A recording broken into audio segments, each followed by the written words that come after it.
함께 봉독한 마태복음 1장 18절에서 25절의 말씀으로 이 땅에 오신 예수님이라는 제목의 말씀으로 함께 은혜를 나누고자 합니다. 이번 주 수요일 날이 예수님의 오심을 기념하는 성탄절입니다. 다 알고 계시겠지만 예수님이 12월 25일 날 왔다라는 정확한 근거는 없습니다. 그냥 우리들이 그날을 기념하는 거지 날짜에는 중요한 것이 아니라는 것입니다. 교회력으로는 이번 주간이 대강절이 되겠습니다.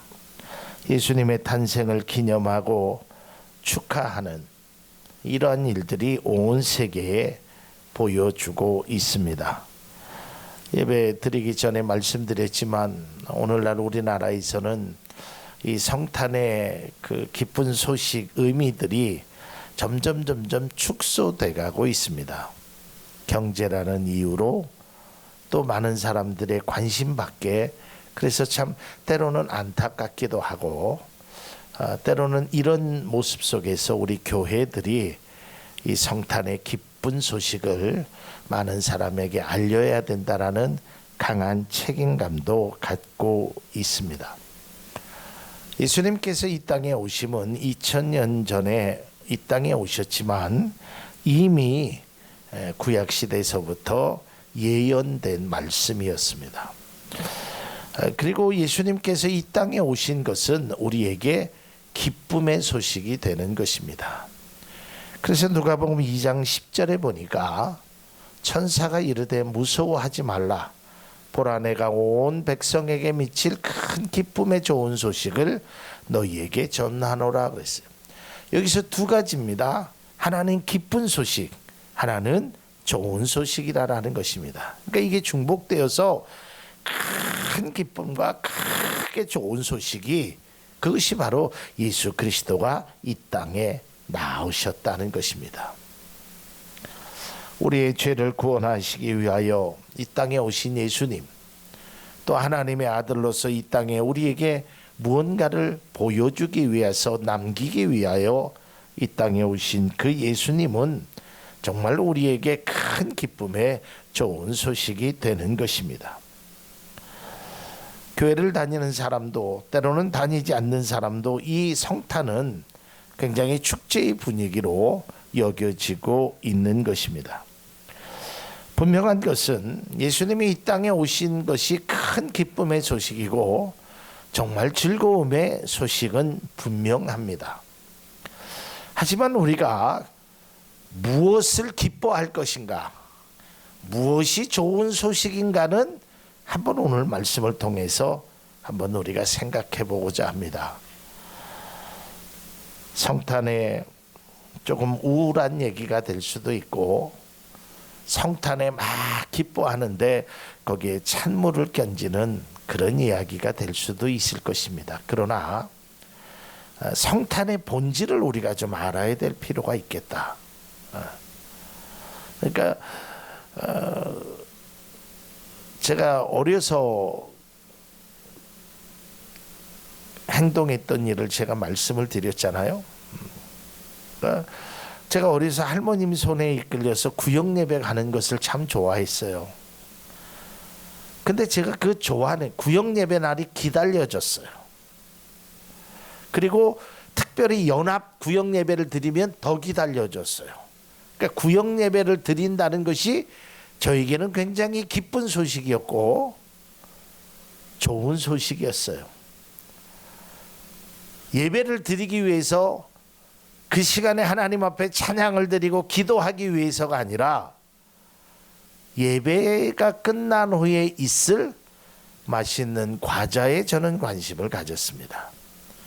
그래서 예배가 기다려지고 분명히 그곳을 갔지만 저는 예배하고는 상관없이 빨리 예배가 끝나고 과자가 나오기만을 어려서 기다렸던 기억이 납니다. 예수님께서 이 땅에 오신 것이 분명히 우리에게는 기쁨의 소식이고 좋은 소식임에는 분명합니다.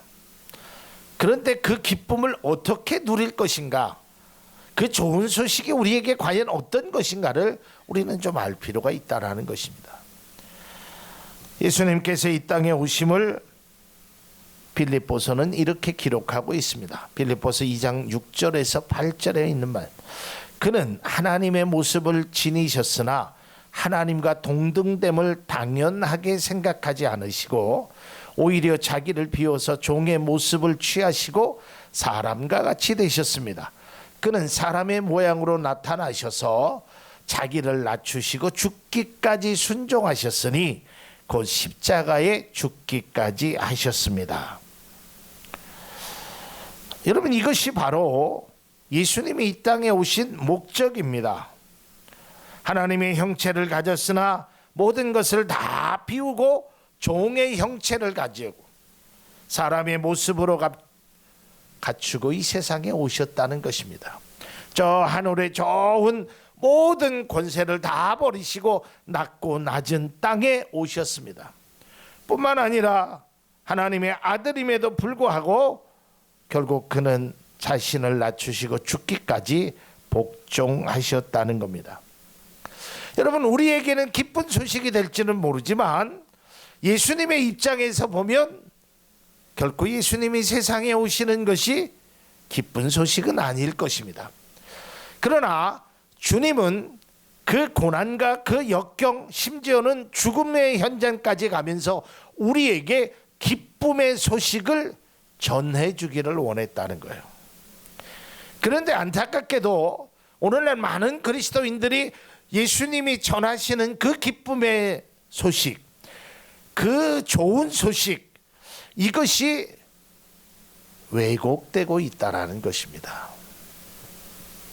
어느 책에서 나오는 예화를 하나 말씀드리고자 합니다. 어떤 홀어머니가 5남매를 키우셨습니다. 남편도 없이 그 옹기종기 있는 5명의 아이를 키우려니 얼마나 힘이 들었겠습니까? 그런데 이 어머님은 자신은 먹을 것도 제대로 먹지 않고 입은 것도 다 옷을 주워다가 입고 그저 추위에 떨면서 5남매를 생각하면서 일을 열심히 했습니다.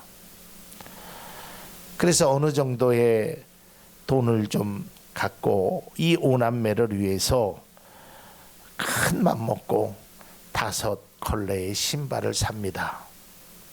그리고 5벌의 옷을 삽니다. 그리고 그 아이들이 공부할 수 있는 학용품을 삽니다.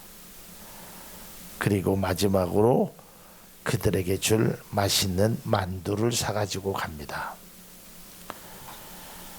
그 사실을 모르고 있었던 아이들이 엄마의 양손에 큰 가방이,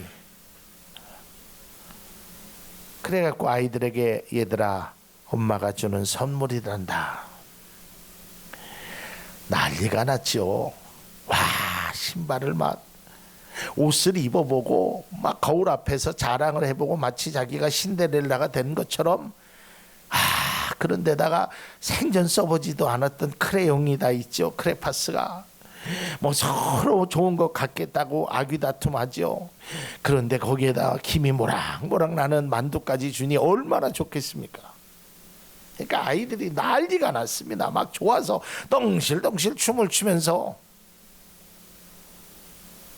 그러면서 만두를 먹으면서 아이들은 서로 하나라도 더 먹으려고 아귀다툼을 합니다. 저는 책에서 이 글을 보면서 이 글이 말하고자 하는 것이, 이것이 오늘날 그리스도인들이 성탄을 보여주는 우리의 모습이 아닌가. 어머님의 고생, 어머님이 나를 위하여 저렇게 애쓰고 이런 거에 대해서는 전혀 관심이 없습니다. 오직 내 신발, 내 옷, 내 먹을 것, 학용품을 하나라도 좀 더 많이 갖겠다는 그 어린아이의 욕심과 같이 우리 또한 성탄을 그렇게 보내고 있으며 그리스도인의 삶이 그러한 모습으로 살아가고 있다는 것입니다.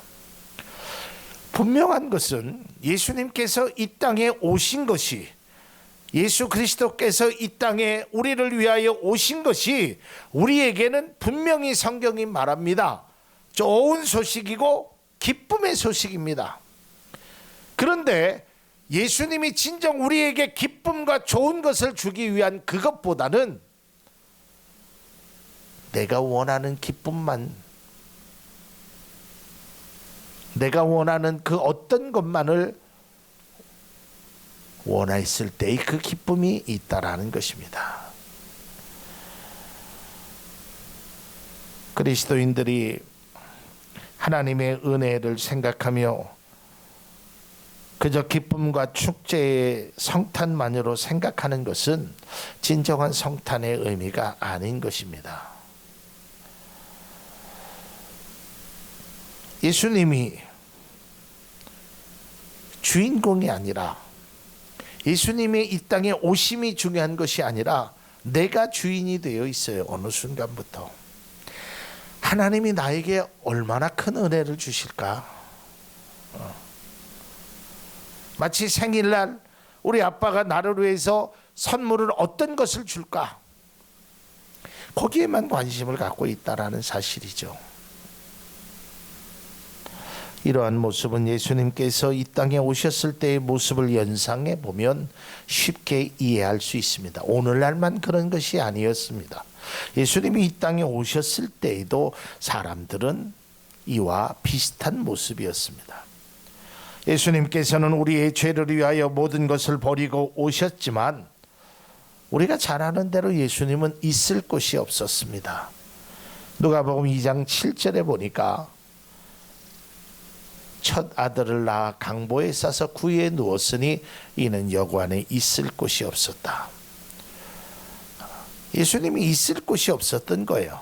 온 인류의 구원을 위하여 이 땅에 오셨는데 사람들은 그 예수의 관심조차 갖지 않았습니다.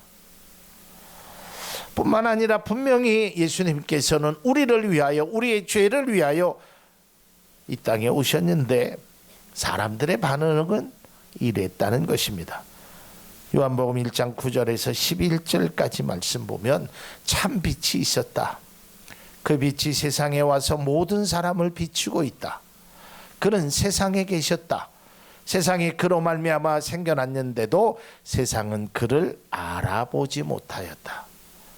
그가 자기 땅에 오셨으나 그의 백성은 그를 맞아들이지 않았다. 분명히 예수님께서는 기쁜 소식으로 우리에게 찾아왔는데 당시의 사람들은 예수님을 받아들이지 않았다는 것입니다. 세상의 빛을 비췄음에도 불구하고 그들은 알아보지 못했습니다. 자기 땅에 오셨으나 그의 백성은 맞아들이지 않았다는 겁니다. 여러분, 예수님이 무슨 변장을 하신 것이 아닙니다. 예수님은 스스로 속이지 않았습니다. 내가 예수고 내가 하나님의 아들이라고 분명히 말했음에도 불구하고 사람들은 그 예수를 알아보지 못했다는 겁니다. 얼마 전에 우리나라 재벌 총수가 빨간 잠바에 빨간 모자를 쓰고 검정 마스크를 쓰고 그 어떤 수행원들, 경호원들을 대동하지 않고 KTX를 타고 간 사진이 포착되었습니다. 그 기사를 보니까 사람들이 그를 알아보지 못했다. 우리가 굉장히 잘 아는 인물입니다. 텔레비에도 우리나라 최고의 기업의 제 1인자니까. 그런데 이렇게 변장을 하니까 사람들이 잘 알아보지 못해요. 근데 예수님은 절대 그렇지 않거든요. 내가 예수다. 내가 너를 위하여 이 땅에 왔다라고 얘기했는데 사람들은 거기에 관심을 갖지 않았어요. 네가 하나님의 아들이면 나에게 먹을 것을 주어라. 네가 하나님의 아들이면 사탄이 얘기한 것처럼 저 위에서 뛰어내려라. 네가 하나님의 아들이면 십자가에서 내려와라. 이게 바로 당시의 사람들의 모습이었다는 겁니다.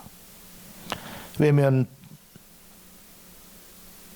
그를 죽음으로까지 몰았습니다. 주님은 우리를 위하여 오셨는데, 사람들을 위하여 오셨는데 사람들은 그를 반기지 않았습니다. 주님의 오심은 기쁜 소식임에도 불구하고 사람들에게는 그의 오심보다, 그가 누구냐 그것보다 그가 나에게 어떤 선물을 주느냐가 더 큰 관심이었다는 거예요. 세상에 많은 그리스도인들이 성탄이 어떤 날이라는 것을 잘 압니다. 12월 25일은 믿는 사람이건 믿지 않는 사람이건 아마 전 세계의 인구의 거의 7, 80%는 다 아마 그 이상은 알 겁니다.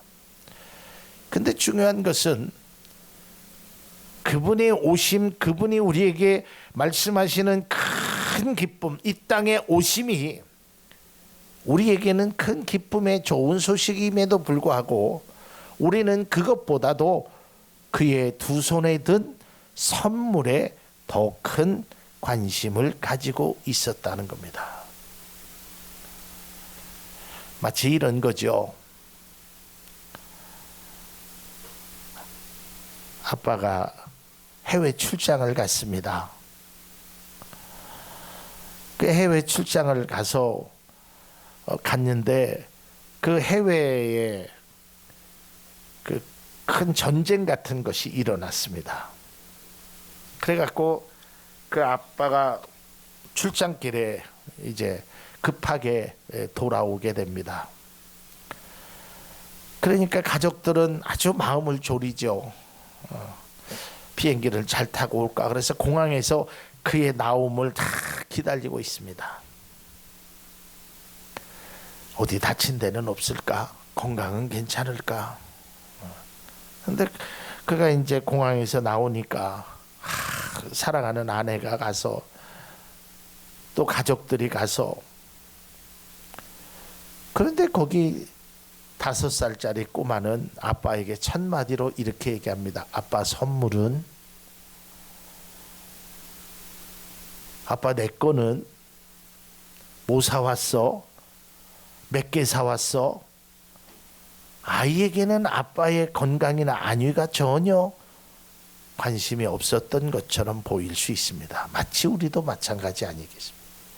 예수님이 이 땅에 오셨다는 것이 얼마나 큰 기쁜 소식인데 우리는 그 자체보다는 그분이 가지고 올 선물에 관심을 더 갖고 있다라는 것입니다. 그래서 저는 이 말씀을 통해서 우리가 정말 무엇이 예수 그리스도가 오심의 큰 기쁨의 좋은 소식일까? 왜 예수님이 이 땅에 오셨다는 것이 큰 기쁨일까? 3가지로 좀 말씀을 드리고자 합니다. 그 첫 번째로는 우리를 사랑하셨. 이것이 큰 기쁨입니다. 누가요? 하나님이요. 요한복음 3장 16절 우리가 잘 아는 말씀. 하나님이 세상을 이처럼 사랑하사 독생자를 주셨으니 이는 그를 믿는 자마다 멸망하지 않고 영생을 얻게 하려 함이라. 그러니까 그 사랑이 진짜란 말이에요. 이게 깨달아져야 된단 말이에요. 이게 그 사랑이 내 안에 들어오면 이것은 세상에 주는 그 어떤 것보다 좋은 소식이고 기쁜 소식이라는 것을 우리는 알아야 된다라는 거예요. 마치 앞에서도 이야기했지만 그 전쟁 중에서 안전하게 귀가한 그 아빠의 모습이 그게 진짜 기쁜 소식이 되어야 되지. 무슨 선물을 얼마나 내가 원하는 선물을 갖고 왔느냐 안 갖고 왔느냐를 그것이 기쁨의 소식의 기준이 되어서는 안 된다는 겁니다. 당시의 사람들은 그렇지 않았습니다. 요한복음 3장 19절을 보면 그 정죄는 이것이니 곧 빛이 세상에 왔으되 사람들이 자기 행위가 악함으로 빛보다 어두움을 더 사랑한 것이다. 주님을 사랑하지 않았습니다. 하나님을 사랑하지 않았습니다. 하나님은 그렇게 사랑하셨는데, 성탄의 가장 큰 기쁨은요, 예수님이 나를 사랑하시고 하나님이 나를 사랑하셨다는 것, 그것이 우리의 가장 귀한 큰 선물이며 큰 기쁨이 된다라는 것을 잊지 않기를 바랍니다. 그 다음에 두 번째의 큰 기쁨의 소식은 우리를 죄에서 구원하셨다는 겁니다. 오늘 본문 1장 21절에 보면 아들을 낳으리니 그 이름을 예수라 하라. 이는 그가 자기 백성을 그들의 죄에서 구원할 자임이시라. 그리스도인에게 가장 큰 기쁨의 소식은 바로 이것입니다. 하나님이 나를 사랑하시고 나를 죽음에서 건져주시는 그 구원의 은혜. 이것이 참된 기쁨 아니겠습니까? 요한복음 3장 17절에도 하나님께서 아들을 세상에 보내신 것은 세상을 심판하시려는 것이 아니라 아들을 통하여 세상을 구원하시려 하시는 거다. 이게 예수님이 오신 목적입니다. 여러분들을 죄에서 구원하기 위하여 예수 그리스도가 이 땅에 오신 거예요. 이게 진짜 기쁜 소식이 돼야 돼요. 다른 거 다 필요 없어요. 이것이 귀한 소식이 돼요. 성탄은 구원의 기쁨을 주기 위함이며, 우리가 이 성탄을 맞이하면서 자신의 구원의 기쁨이 얼마나 귀하다는 것을 우리는 깨달아야 된다는 것입니다. 마지막 세 번째로는 우리와 함께 계신다는 것입니다. 오늘 본문 23절에 보면 보라, 처녀가 잉태하여 아들을 낳을 것이요 그의 이름은 임마누엘이라 하리라 하셨으니, 이를 번역한즉 하나님이 우리와 함께 계시다 함이라. 여러분, 얼마나 감사한 일입니까? 하나님이 우리와 함께 하신다는 겁니다. 그것도 그냥 함께 하는 것이 아니라 영원히 함께 하신다는 겁니다. 변함없이 함께 하신다는 겁니다. 끝까지 함께 한다는 것입니다. 여러분, 마태복음 1장에 임마누엘의 하나님에 관해서 말하고, 마태복음 시작이 그렇게 되죠. 마태복음 끝인 28장에 예수님이 승천하시면서 마지막으로 이런 말씀을 하십니다. 28장 20절입니다. 내가 너희에게 분부한 모든 것을 가르쳐 지키게 하라. 볼지어다 내가 세상 끝날까지 너희와 항상 함께 있으리라 하시니라. 항상 함께 하겠다는 겁니다. 주님의 시작도 우리와 함께, 주님의 끝도 우리와 함께 하겠다는 겁니다. 이제 성탄이 3일 후면 우리가 성탄을 맞이하게 됩니다. 우리는 진정으로 이 성탄이 기쁜 소식이 되기를 원합니다. 그러나 그 성탄이 예수 그리스도의 그분만으로 우리는 기쁨이 되어야 됩니다. 나의 기쁨, 나의 소망, 오직 예수 그리스도입니다. 여러분, 그분이 우리에게 뭘 해주든 안 해주든 그것이 우리의 기쁨의 척도가 되어서는 안 됩니다. 선물을 많이 주면 더 많이 기뻐하고, 내가 원하는 선물을 주면 더더욱 많이 기뻐하는, 그것이 아니라 그분이 나와 함께 하신다는 것이, 그분이 나를 사랑하신다는 것이, 그분이 나를 지켜주신다는 것이, 그분이 나를 구원해 주신다는 것이, 그것이 기쁨이 되어야 되는 것입니다. 그리고 그가 오심이 정말 우리의 삶 속에 기쁨의 소식이 될 수 있기를 주님의 이름으로 축복합니다. 기도하겠습니다. 고마우신 주님, 은혜를 감사합니다. 주님께서 이 땅에 우리를 위하여 오신 그 성탄이 정말 큰 구원의 기쁨이 될 수 있도록 우리에게 인도하여 주옵소서. 하나님, 우리의 삶 가운데 날마다 주님이 주시는 귀한 사랑, 날마다 주님이 주시는 귀한 은혜를 늘 감사하며 느끼며 살아갈 수 있는 우리 모두 되게 하여 주시고, 이번 성탄에는 정말 주님이 원하시는 그러한 기쁨의 성탄, 정말 행복한 성탄, 즐거움에 예수 그리스도와 함께하는 성탄이 되게 하여 주옵소서. 예수님 이름으로 기도하옵나이다. 아멘.